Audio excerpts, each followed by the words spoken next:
नई मुंबई के एपीएमसी इलाके में चोरी और चोरी की घटनाएं लगातार हो रही हैं। बढ़ती चोरी की घटनाएं देखते हुए पुलिस हरकत में आ गई है और आरोपियों की तलाश में जुट गई। आखिरकार पुलिस ने अलग अलग स्थानों पर चोरी करने वाले 3 आरोपियों को गिरफ्तार भी कर लिया। कुछ दिन पहले एपीएमसी इलाके के जनता मार्केट में एक मोबाइल दुकान में चोरी की घटना हुई थी। चोरों ने मोबाइल दुकान का शटर खोलकर दुकान से करीब 17 लाख के मोबाइल फोन और अन्य माल चुराया था। इस संबंध में एपीएमसी थाने में चोरी का मामला दर्ज किया गया है। इसके बाद पुलिस ने चोरों की तलाश शुरू की। इसके बाद क्राइम ब्रांच ने 3 चोरों को गिरफ्तार कर लिया। आरोपियों को 8 दिन की पुलिस हिरासत में भेज दिया गया है और आगे की जांच एपीएमसी पुलिस द्वारा की जा रही है।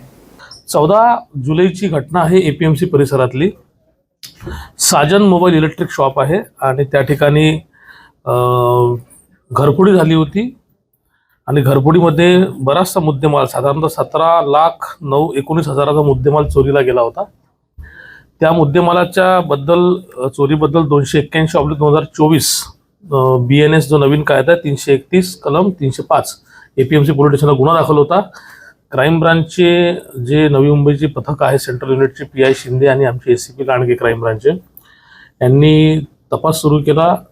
सतत 6 दिवस तांत्रिक विश्लेषण आणि परिसरातले जे काही तिथले रेकॉर्डवरचे आरोपी असतील इन्फॉर्मंट असतील त्यांच्या सहाय्याने तपासात त्यांनी 3 संशयित इसमांना तुर्भेच्या एरियामधनं ताब्यात घेतलं। 27 तारखेला त्या ठिकाणकडनं सखोल चौकशी केली असता त्यांनी गुन्ह्याची कबुली दिली व 101 मोबाईल फोन 26 स्मार्ट वॉचेस आणि 10 इयरबड असे 100% मुद्देमाल जो आहे तो आपण रिकवर केलेला आहे। तीनही आरोपी जे आहेत ते रेकॉर्डवरचे आहे। आरोपी हे लोकल आहेत आपल्या इथले।